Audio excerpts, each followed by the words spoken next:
Good day sa inyo lahat. Welcome sa aming first episode ng aming CFCM podcast. And ngayon meron akong bisita. Hindi na so bisita kasi matagal na siya dito. Bata pa lang yan, mga ganyan pa lang yung kalaki na dito na yan. So, let us welcome Ate Sky. No? Pwede ba namin makilala si Sky? Ako po pala si Sky at member po ako ng CFCM. Isa na din pong leader. Wow. Okay, nung dumating ka dito sa church, no? Actually, hindi naman namin na-expect na darating ka. Siguro yung magandang first question is, ano yung impression mo dito sa church nung una kang tumungtong? Although napakaliit lang itong church na to, hindi siya yung usual na church na nakikita natin o nakikita mo before. But ano yung first impression mo dito sa church natin na napunta ka dito? Yung first impression ko po dito is, sobrang saya niyo po. Kasi pagdating ko pa lang po dito, sabi nila, "Hoy, welcome," ganun, ganun. Tapos halos po dito, naka-ready na ako po. Tapos sabi nila, "Ate Jan, sige po ka sa harapan." Sa harapan pa po ako mismo. Tapos sabi ko, "Asa po dito yung pastor?" Tapos sabi ni Wawa, "Ayun, naka-jacket." Sabi ko, "Hala, yun po ba? Sige, magbibilis na ako." Sabi, tito mo yan, bilisan mo." Ginano pa po ako. Yeah. Actually, konti pa lang tayo no, nung time na yan. Kasi I remember 2023 nung nag-start tayo dito ng November. At sobrang konti pa natin nun. At well, ang ganda ng araw mo nung nakita kita. Hindi ko ini-expect na napipiliin mo no, na mag-stay dito. So yun siguro yung next question ko sa iyo. No? Bakit ka nag-decide na mag-stay dito sa church? Kasi bata ka pa eh. I mean, usually kasi pag bata, pagka hindi mo trip, pag hindi mo gusto, hindi ka na atin, hindi ka na pupunta. Pero ikaw, you decided to stay, no? So, ano yung reason, ano yung nakita mo dito sa church na to? Bakit ka nag-stay? Ilang taon ka na ngayon dito? 3 years na po ako dito. Wow. So, sobrang tagal na. Yes, so, sige, ano yung reason bakit ka nag-stay dito sa church? Reason ko dito kasi po, dito ko po talaga naramdaman yung pinakasaya talaga. Kasi po, pagdating ko doon, sabi nyo, "Ay, welcome," gano'n. Tapos, tapik-tapik ka gano'n. Parang,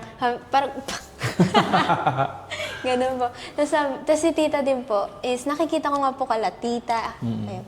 Tapos nakikita ko po siya. Tapos halos po dito is welcome. Unlike po doon sa dati ko. Ayun, sa dating church. Kasi po parang dati po is, hindi po talaga pansinin yung iba. Kung sino lang po yung may kaya. Ang masarap kasi dun sa church, parang hindi ka umalis dun sa bahay mo. Yes po. Or siguro, yung mga things na hindi natin nararamdaman sa bahay, maganda rin kasi na nakikita dito sa church. Ang pinakagusto kasi namin maramdaman ng mga tao na pumupunta dito, parang extension ng bahay nila to, na hindi nasa pedestal yung pastor. Diba? Usually, pag pumupunta ka sa church, di ba, hindi mo malapitan yung pastor, parang Yes, nakakayang lapitan kasi napaka-formal. Pero yung pastor dito, diba, parang wala lang, di ba? Tropa-tropa po. Tropa lang, parang hindi mo dapat, hindi nakakahiyang lumapit. Kasi hindi siya someone na mahirap i-approach. Yun sana yung gusto talaga namin. At mabuti naman na nag-decide ka na mag-stay dito. And ako personally, natutuwa ako na nakasama ka namin hanggang ngayon. And nakikita ko talaga yung heart mo na gusto mo talagang mag-serve. Hindi lang dito sa church, lalo tigit sa ating Panginoon. Kasi yun yung pinaka-importante. Na ang nakakalimutan ng iba na akala nila pagka pumunta sila sa church, yung church yung pinaglilingkuran nila. Ang pinaka-dapat na maintindihan ng karamihan na pag nasa church ka, yung Diyos yung pinaglilingkuran mo. So, siguro, dun sa tagal mo na nandito, no, ano yung mga memorable na gawain, no, na ginawa na natin dito sa church, yung pinaka-tumatak sa'yo nung times na nandirito ka? I think, nung pumunta ka dito, parang bilang lang yung times na absent ka eh. Or hindi ko alam kung meron ba, di ba?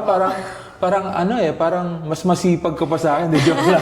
Siyempre hindi, no? Hindi ako pwedeng mawala dito. But ano yung mga memorable na activities na naaalala mo or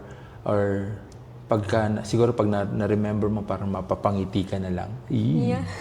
Ano yan? Yung naalala ko po yung sa retreat. Kasi Okay. po, doon po yung time na yun, first time ko po talaga sumali sa retreat. So, akala ko po, happy-happy lang, gano'n, swimming. Kasi nga po, pinakita niyo may pool. Sabi ko gano'n. Sabi ko, 2 days, gano'n. Masaya to, kasama ko sa lahat. Kaya na, mga kaibigan ko po.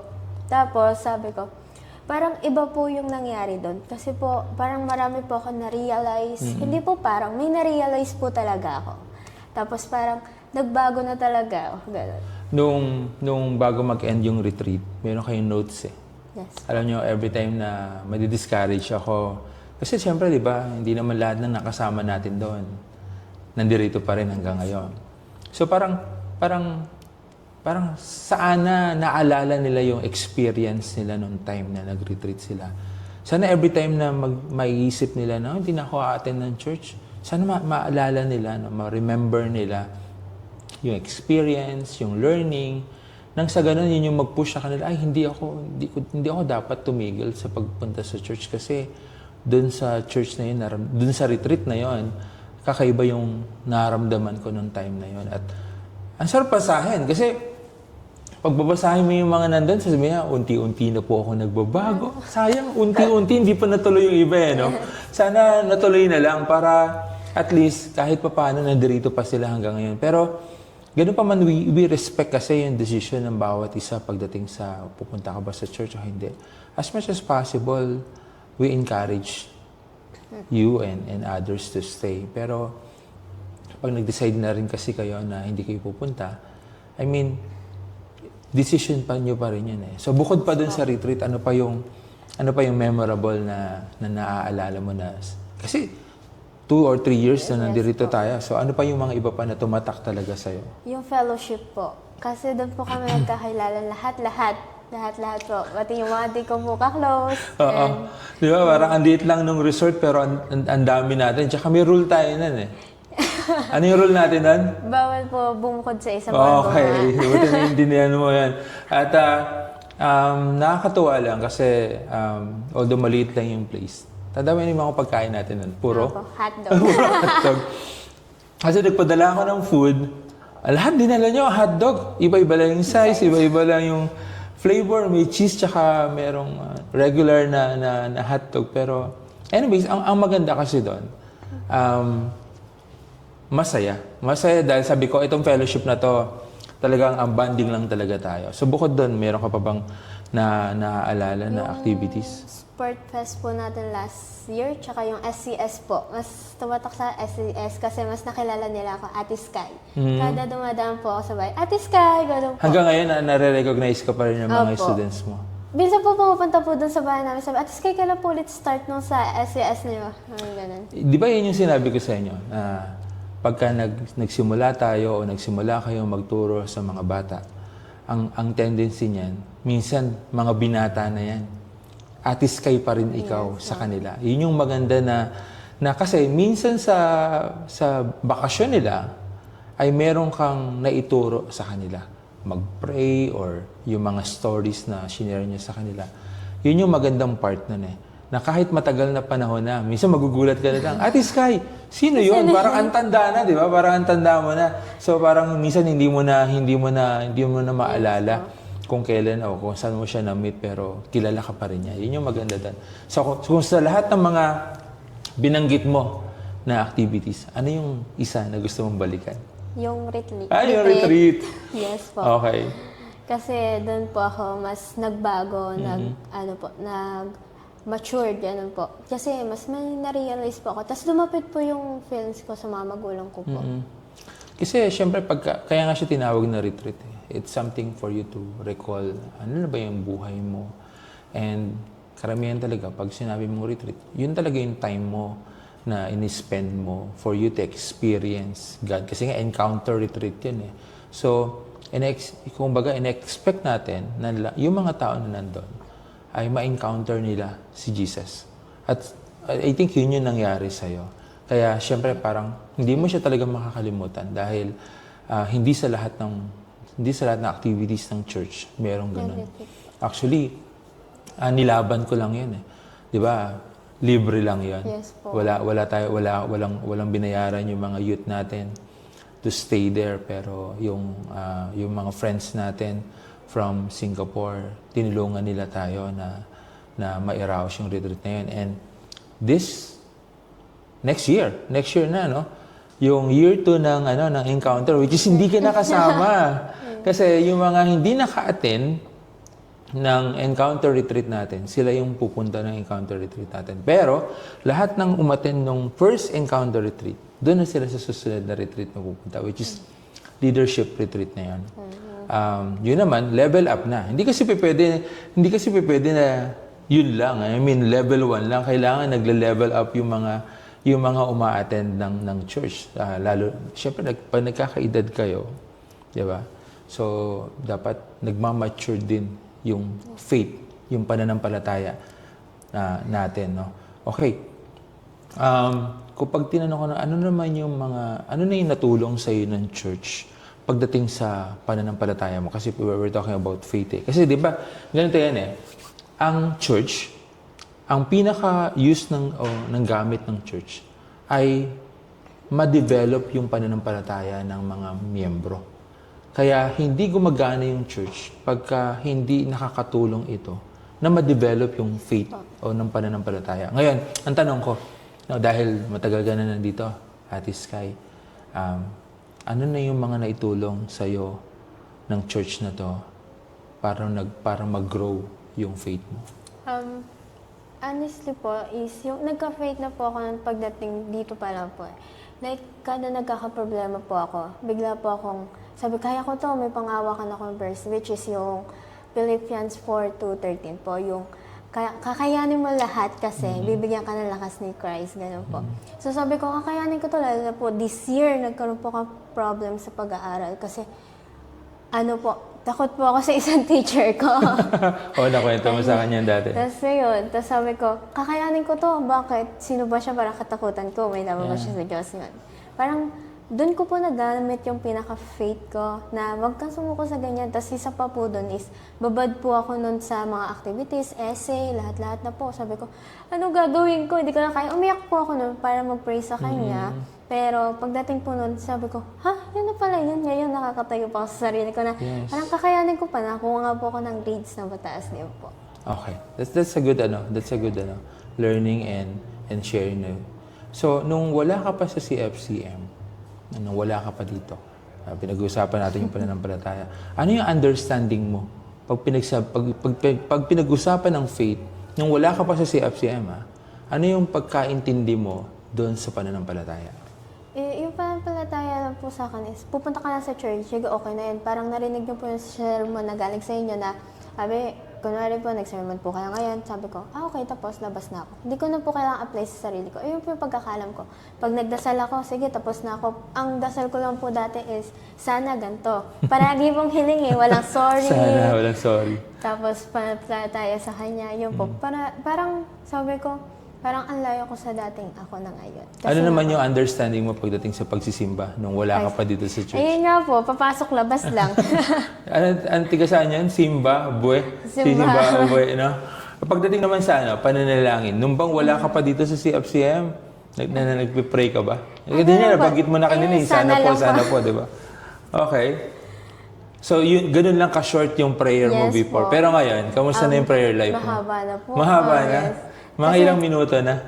Matagal din po kasi after ko po magdasal, tatahimik po ako, papakinggan ko po siya. Ganun. Wow, parang tatandaan ko yan. Okay, ngayon, siguro pagdating naman, so pinag-usapan natin yung natulong sa'yo ng church na to para mag-grow yung pananampalataya mo, ano yung understanding mo ng pagsisimba, ano yung kamusta yung prayer life mo before. Ngayon siguro, yung pagbabasa ng Biblia. Noon ba nagbabasa ka ng Bible? Talaga? Opo. Hindi ko nga po alam paano basahin yun dati. Kaya po yung binigyan niyo ako, sabi ko, paano ba to? Paano ko makukuha yung Matthew ganun Okay. po? Pero ngayon meron po ako pinangahawakan ng Bible verse. Yeah, at gamit na gamit. Yes po. Dahil nagde-devotion ka din, no? Kwento mo naman, kamusta yung devotional life mo? Yun nga po yung devotion ko is, doon din po tumatag yung sarili ko eh. Kasi simula po noon, ayun po yung saktong Bible verse na nangyari. Yung sabi, nagbigay ka po Bible verse, sabi, Philippians 4, ganun, 13, sabi ko, sabi ko, bakit gano'n? Biglang sakto, timing lang ba to? Ganun, sabi ko, pagpapatuloy ko na to. Kasi dati po, yung devotion ko, hindi ko siya pinapansin, silip ko lang siya. Tapos pag tanong niya, pwede niyo ba share yung devotion niyo? Sabi ko, type ko lang po yung sabi ko, okay, ganun lang po ako. Pero hindi ko pa siya naiintindi talaga. Ngayon, mas naiintindihan mo na. Yes po. So, itong October na ito, di ba, nakwento ko sa inyo, ang devotion natin ngayon is more on paano maging close kay Jesus Christ. Ngayon, nasa October 16 na tayo. Kamusta so far yung devotion mo? I mean, ano na yung naintindihan mo pagdating sa relationship mo kay Jesus Christ? Ayun nga po, yung ngayon po, mas naintindihan ko po yung mga nangyayari sa kanya, lalo na po yung nabasa ko yun doon sa Mark, yung gumigising po siya ng maaga para magdasal. So, parang ako sabi ko, dapat gawin ko din yun, magdasal. Tapos doon po sa tahimik at siya lang po yung makakarinig. Di ba? Ang saya nun. Yes po. Hindi lang talaga naintindihan ng iba yung kahalagahan ng prayer. Pero para sa akin kasi yung pagka na-miss mo yung prayer, parang kulang eh.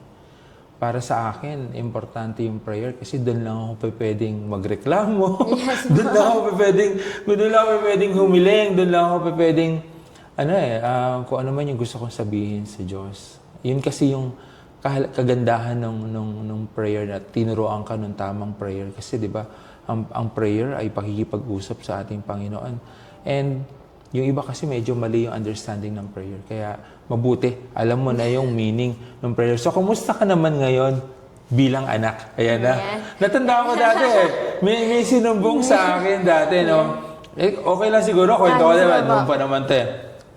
Dati nakagalitan ka kasi daw hindi ka nautusan. Hindi ka naglilinis ng bahay. Ngayon, kamusta ka na bilang anak? Okay na po. Lalo na po nag-start ng retreat. Doon ko po kasi na-realize eh. Tinatad ko po yung pagkabigay. Sabi ko, Daddy, I love you. Ganon. Sabi ko ganon. Tapos sabi, sige, pahinga ka na. Tapos hanggang sa tumawag po siya kinabukasan, sabi, sumagot po na si tita. Sabi, Sky. Ganon nga daw po. Tapos ngayon po, nautusan naman po ako. Pero hindi lang po paghuhugas ng pinggan. Joke lang po. Siyempre, guhugas din po. So, mas mabait ka na ngayon bilang isang anak. Kamusta ka naman bilang isang estudyante? Estudyante, matatag po. Kasi po, matatag pa rin po. Kasi po, doon nga po sa nangyayari sa akin is parang hirap nga po ako ngayon. Lalo star section, iba po yung expectations sa amin. Pero ngayon po parang sabi ko, okay, student lang ako. Enjoy ko lang to kasi meron akong God na mag-guide sa akin. Alam na maraming estudyante na nandito ako sa church. Yes po, kasi po nag-i-invite po ako sa kanila. Nag-share din po ako ng devotion sa kanila. Meron bang times na tinutokso ka nila or... Yes po, tinatawag niya banal, ganun po. Ano sinasabi mo naman? Sabi ko, okay lang, kasi mas naiintindihan ko po. Wala namang problema maging banal. Kung mamimili ka naman kasi, ano mas gusto mo maging... Pag kasi sinabing banal, ibig sabihin malapit ka sa Diyos. Ngayon, ano yung pipiliin mo? Maging masamang tao o maging malapit sa Diyos? Siyempre, di ba? So, bakit ka umiyak? Wala po. Ano yung naalala mo? Wala lang po. Parang ang sad lang po kasi hindi po nila alam yung mga nangyayari sa akin pag gano'n. Yun yung problema eh. May mga bata kasi na, o may mga tao na hindi nila na-experience natin kung bakit tayo nandito sa church. Kung bakit natin pinipilit na-invite sila kahit na ang dami nilang dahilan, no? Hindi kasi nila, yun yung gusto natin, ma-experience nila yung na-experience natin. Pero ganoon talaga eh. Sabi ko nga eh, siguro kung birthday lang yan, daming pupunte. Kasi may pagkain, di ba? Pero pagka patungkol kay Lord, nakakalungkot isipin, parang list priority. Ngayon, kamusta ka naman bilang leader? Kasi leader ka, di ba? Okay naman po, parang nagagampanan ko na po. Lalo na po may, po kami, yung sa ministry dun po sa school po namin, pilit ko pa rin po mag-invite para maparami. Tapos yung pagiging leader ko po, parang isa na din po yun para maging, parang sa future ko po na kailangan ganito ako, matatag ako, ganun, may Diyos pa rin ako. Tapos parang yung mga pagiging leader ko po is nag-help din po sa para sa sarili ko. Alam mo anak, bata ka pala nung naging leader. To be honest with you, nung naisip ko na gawin kang leader, hindi ko iniisip kung anong edad mo. Kasi sa kahit kailan, hindi kita tinignan na bata. Ilan taon ka na nga ulit ngayon? 30. Ay, paano yan? Yung Camp Lumina, 14 and above. Hindi po yung pwede. So, nagagamit mo ba yung pagiging leader mo sa school or sa bahay? Yes, sa mga po. friends mo? Yes po. Paano mo siya nagagamit? Kasi po, minsan meron nag-open sa akin na problem po nila. Nagagamit ko po yun na kung ano po yung sinasabi niyo sa akin, sasabihin ko po sa kanila. Parang yung pag-pulse connect po natin, gano'n po. Okay.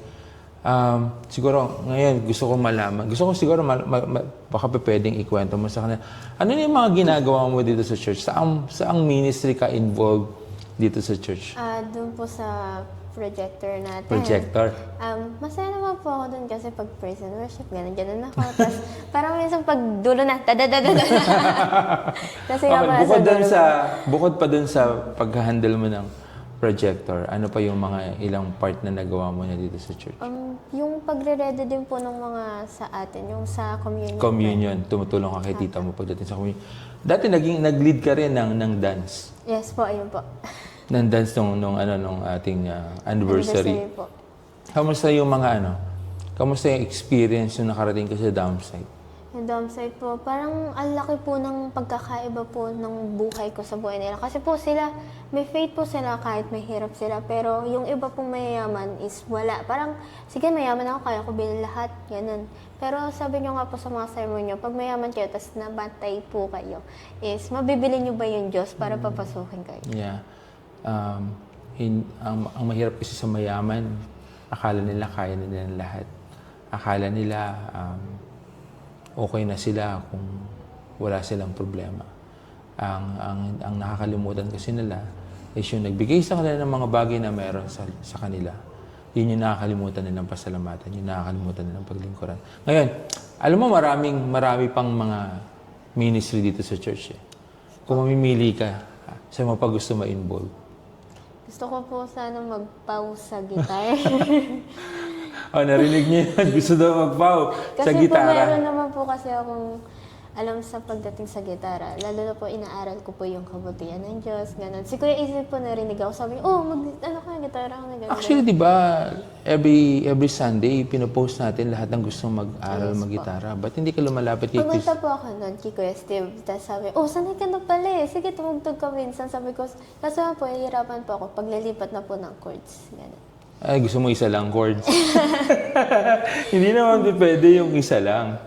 So, gusto mong makasama sa PAW. Yes po. Siguro ang pwede natin gawin dyan, parang, di ba nandun ka sa PAW na GC? Apo. Ayun, nandun lahat ng mga songs. At to be honest, nauulit yung mga songs na nandun. Pero ang problema mo lang, wala kang gitara, no? Meron po. Meron? Apo. Ayun pala eh. Pwede mong, pagka, I think, sinishare din doon ni Kuya Steve yung mga chords, di ba? Ayun po, doon po ako tumitingin. Kaya ako po naaral yung kabutihan ng Diyos kasi may acoustic guitar po ako. Graduation gift po sa akin ni Daddy. Ayun. Ang pwede mong gawin is practicein mo siya. Tapos pagka ready ka na, then pwede kang tumugtog. Tapos humugot ka ng isang kabataan na pwedeng kumanta ng kabutihan ng Diyos. Nagawa mo na, di ba? Ngayon anak, kung may tatanong ako sa'yo, kung meron kang isang prayer na gusto mong masagot ng Lord, ano yun? Maparami po to, tas Wow. pa tayo sa church, tas makasama ko po family ko dito.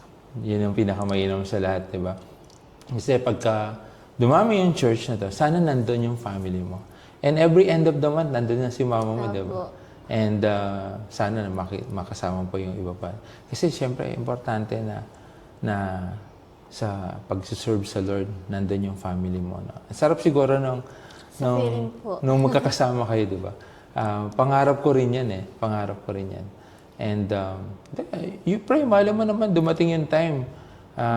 Ang kulang na lang naman eh. Si daddy mo na lang, tsaka siya, shoutout mo. Ang kulang naman na siguro, ang next question ko sa'yo, in 5 to 10 years, no? Nasaan ka na kaya ngayon? Malayo pa, pero malayo na po. Hoy, parang narinig ko na yan eh. Kasi po, iba na po ako sa dati. Kaya ako po nasabi yun. Pero malayo pa po. Pero kaya po. Lalayuan pa. So pagka in 5 to 10 years, ilan taong ka na? 5 plus 13, 18? 18 po. So nasa college pa lang, di ba? Opo. College pa lang. So pag 10 years, graduate ka na. So professional ka na. Sa tingin mo, nasa church ka pa rin? Opo. Kasi po, plano ko po pag nakapagtapos ako, tapos nakarami po nga pera, ito naman po sa Diyan tutulungan. Well, alam mo, ang maganda kasi dyan, kasi yung dream din naman talaga ng church para sa inyo makatapos kayo ng pag-aaral. Hanggang nandito ako, we will try to guide you para magkaroon kayo, para magbago yung buhay natin. And malaking part talaga doon is mag-ask tayo ng guidance sa Lord. Kasi lagi ko sinasabi, di ba? parang buo na yung plano ng Diyos para sa atin at maganda yung plano niya. Yes. Ang dapat lang mangyari is ma-apply sa'yo yung plano ng Diyos. At paano mangyayari yan? Siyempre, dapat close kayo. Dapat lagi kayong magkausap. Parang sa ganun, nalalaman mo kung ano yung dapat mong gawin. So, naniniwala din naman ako, in 5 to 10 years, nasa church ka pa rin. Siguro, pastor ka na. Yeah! Why not, di ba? Why not? Diba? Pwede naman yun. At masaya ako pag nakita wheelchair na lang ako. Okay. Kung meron kang message sa kapwa mo kabataan, sa tingin mo ano yun? Pwedeng mahaba. Para sa kanila po, ako po bilang estudyante na nag-i-invite, once na lumapit po ako sa kanila, sana maintindihan nila na ginamit po ako ni Lord para papuntahin po sila sa simbahan at mapalapit po sa kanila. Okay. And parang mas maunawaan po nila yung faith and yung pagsisimba, pag-open ng Biblia, ay magkaroon po sila ng time para kay God. Pagka nagka-campus ministry kayo, kamusta yung pag-invite nyo? Kasi kaya tayo may campus ministry kasi doon muna eh. Yes po. Kamusta yung experience mo doon? Ayun po, paisa-isa pa lang po. Ngayon may na-invite po ako isa, si Charles. Classmate ko po siya last year. Tapos nakasama ko na din po dito sa church. Eh nakita ko po siya, sabi ko, gano'n, hoy! Sabi gano'n, sabi ko. Sabi, aray ko, bakit? Sabi ko, sama ko sa amin, sabi niya, saan ba? Sabi ko, bilis, saglit lang to. Alam mo yung pumupunta tayo every Friday. Kasama ko pa si Russell po. Sabi niya, ay, oo, bakit? Sabi, dito gagawin ko lang. Tapos sabi ko, gusto ko sanang kasama kayo. Kaso lang wala si Russell, nakauwi na nga daw po. Tapos sabi, sige, go. Sama din ako sa Sunday. Tatry niya daw po. Kasi po, taga Matungaw pa po. Sabi ko, sige. Tapos nagkamustahan po. Tapos yung iba pang ini-invite ko, sabi nila, wag na. Saglit lang. Pwede naman kayo magsimba sa sa linggo. Tapos sabi ko, sige, kayo bahala. Tapos, So yung mga hindi mo na-invite, yung mga hindi mo nakakasama, sa tingin mo ano yung nami-miss nila? yung parang yung kamustahan po nila. Kasi minsan po, pag bigat na bigat ka na po sa sarili, parang wala ka nakakampi. Tapos kung kailan wala na po, kunwari, hindi po nila ako makita, sabihin nila, nasan ka ba, ganun, para mag-open sa'yo. Sabi, di sana po nung Friday, nakamusta ko po siya, ganun, pray ko po siya, and nalaman ko po kung may problem ba siya na pwede ko siyang tulungan. Yun po. So maraming nakakamiss nito kasi nga, para kasi sa kanila, akala nila pagkasimba, boring, di ba? Boring po. Ngayon, kung meron ka naman message para sa mga magulang mo, ano yan? Sana... Muna tayo kay mama. sa buong family po. Sana makasama ko po sila dito and maging mahaba pa po buhay nila. Yun. Hanggang sa makapagtapos po ako. Okay.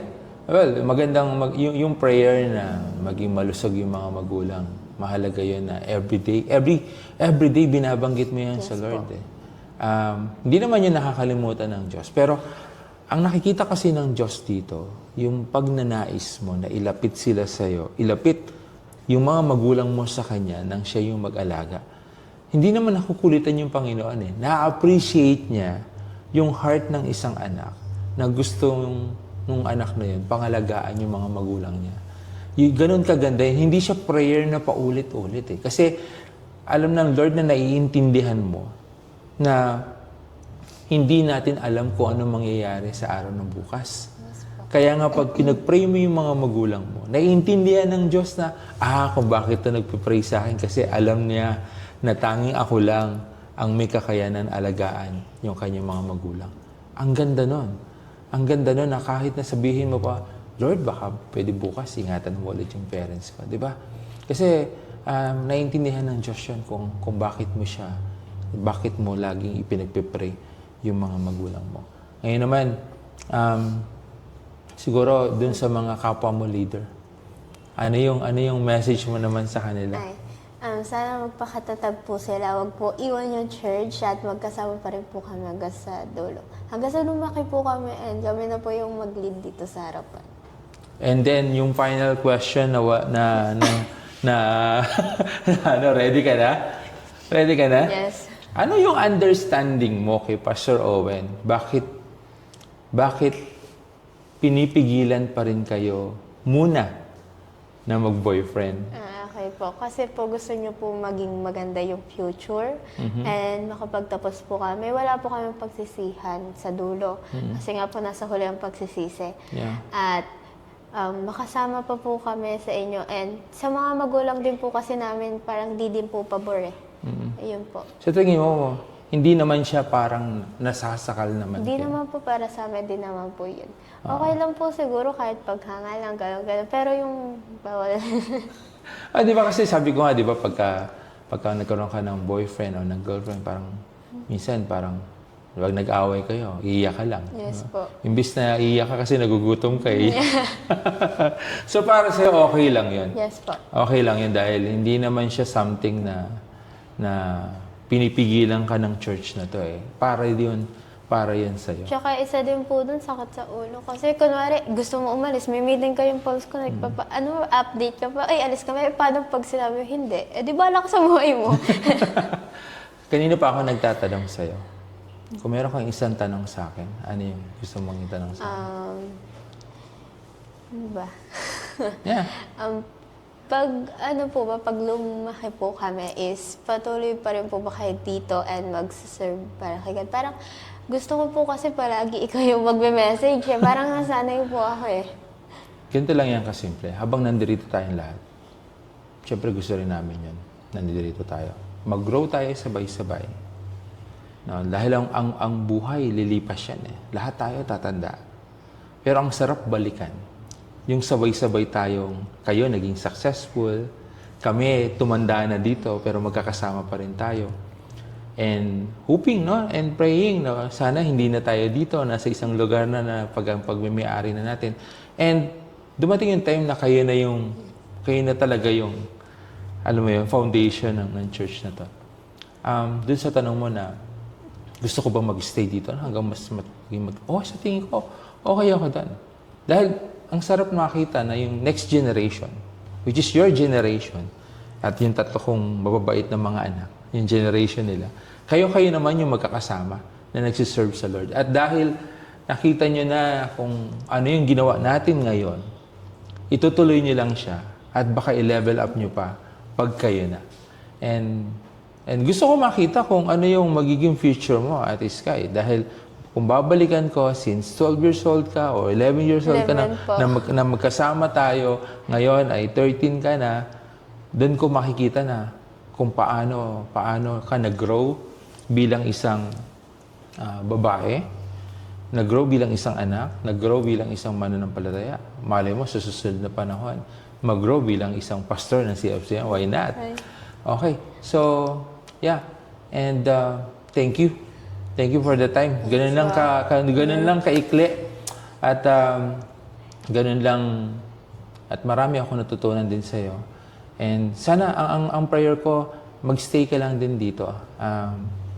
Hindi man namin kayang gawin ang lahat, pero naniniwala kami na hindi naman yung church ang mas mahalaga para sa atin. Ang mas mahalaga sa atin, mapalapit kayo sa ating Panginoon. And yun yung prayer ko sa inyo.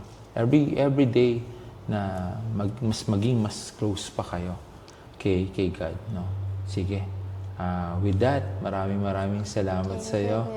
And sana sa susunod, ibang topic naman pag-usapan natin. Sige po. ba yan? Okay Thank lang you. po. Thank you po. God bless, anak.